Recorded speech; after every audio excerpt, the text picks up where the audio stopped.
The first time the police knocked on the door of the quiet house on Maple Street, they were looking for a missing woman. The second time, they were looking at the man who loved her. By the third knock, everyone in Columbus, Ohio knew one thing for sure. Someone inside that house was lying. Daniel Carter was 38 years old, a construction project manager with rough hands and a calm voice that made people trust him. He lived with his wife, Emily Carter, in a modest 2-story home on the north side of Columbus. Maple Street was the kind of place where kids rode bikes until dark, and neighbors waved from porches without asking questions. Daniel and Emily had been married for 11 years. No kids, no criminal records, no visible cracks. At least, that's what it looked like from the outside. Emily worked as a physical therapist at a rehab clinic downtown. She was known for staying late, for caring too much, for bringing her work stress home. Daniel knew her routines by heart. Coffee at 6:15 a.m., work by 7:30, home around 6 unless traffic was bad. On a rainy Tuesday in October, Emily never came home. Daniel waited until midnight before calling her sister, Rachel Monroe, who lived in Dayton. Rachel said Emily hadn't called, hadn't texted, hadn't mentioned any plans. At 2:07 a.m., Daniel called the police. Detective Mark Holloway arrived just before sunrise. Mid-40s, divorced, known for patience more than charm. He listened as Daniel explained the night, how dinner had gone cold, how calls went unanswered, how worry turned into panic. Daniel's hands shook just enough to seem real. The house showed no signs of a struggle. Emily's car was missing. Her phone went straight to voicemail. Her purse was not in the house.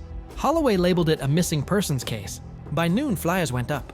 Emily's photo, brown hair, tired smile, spread across Facebook, gas stations, and grocery store windows. Rachel drove in from Dayton and slept on the couch. Daniel stayed up for 2 days straight, talking to reporters, answering questions, begging for help on local news.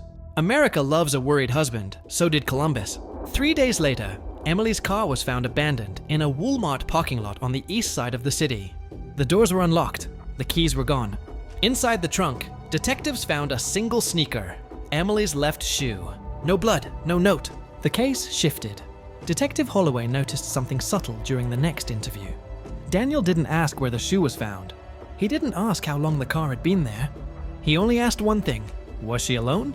Holloway wrote that down. As the search expanded, cracks began to show. Emily's co-worker, Jenna Alvarez, mentioned that Emily had been anxious for weeks.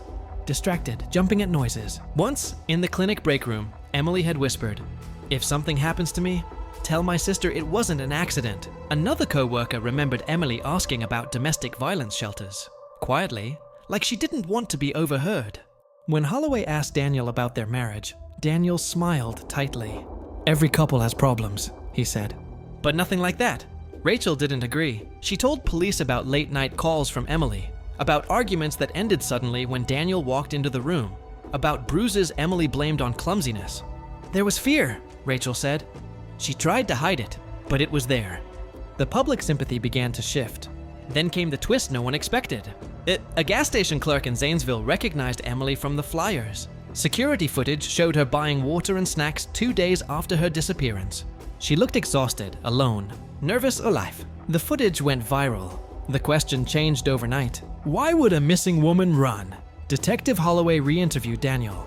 This time, the tone was colder. Daniel admitted they had argued the night Emily disappeared. He said she wanted to take a break. He said she left on her own. He said he assumed she would come back.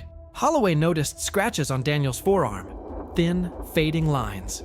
Work injury, Daniel said. But construction records showed Daniel had taken that week off. 2 weeks later, Emily was found in a cheap motel outside Pittsburgh. Alive, underweight. Shaking, she asked for Rachel first. Then she asked for the police. Emily told a story that changed everything. She said Daniel had been controlling for years, tracking her phone, monitoring her bank account, threatening her career. The night she disappeared, the argument turned physical. Daniel slammed her into the kitchen counter. When she tried to leave, he grabbed her arm. She said something inside her snapped. Emily stole the car keys while Daniel showered. She drove until her hands went numb. She left the car, ditched her phone, and disappeared on purpose. "I didn't think I'd survive if I stayed," she told Holloway. But the story wasn't over. Forensic accountants digging into Daniel's finances found something disturbing. Daniel had taken out a large life insurance policy on Emily 3 months before she vanished. He had also searched online for how long missing spouse cases stayed open and whether abandonment affected insurance claims. When confronted, Daniel broke, not into tears, into rage. He denied everything. Accused Emily of lying, accused Rachel of poisoning her against him, accused the police of ruining his life. Holloway watched Daniel carefully. People lie in many ways. Anger was Daniel's. The arrest came quietly. No cameras, no spectacle. Daniel Carter was charged with felony domestic assault, coercive control, and insurance fraud conspiracy. The murder charge never came. Emily was alive, and the law required proof of intent. But the trial was brutal. Emily testified behind a screen, her voice steady but distant. Rachel sat in the front row, holding a tissue she never used. Daniel never looked at Emily. The jury convicted him on all counts. He was sentenced to 15 years in an Ohio state prison. The house on Maple Street went up for sale 6 months later. Emily moved to Oregon, changed her last name, and stopped answering interview requests. She returned to physical therapy, working with trauma patients who never knew her story. Sometimes, late at night, she still woke up expecting footsteps behind her. Sometimes she sat in silence, grateful to be alive. Columbus moved on, but Detective Holloway kept the file. Because some houses look quiet, and some crimes don't end with blood.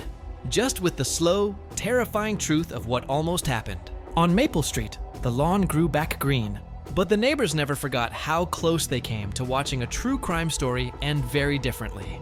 The quiet house on Maple Street still stands, its windows clean, its porch empty, its past invisible to anyone just passing by.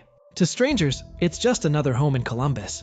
To those who remember, it's a warning, because not all danger announces itself. Some of it wears calm voices, steady jobs, and familiar smiles. Some of it hides behind closed doors and polite waves. Emily survived. That is the ending most stories don't get. But survival came with scars no camera ever captured. And long after the case files were closed, one truth remained. The most terrifying crimes aren't always about what happened, but about how close they came to happening for good.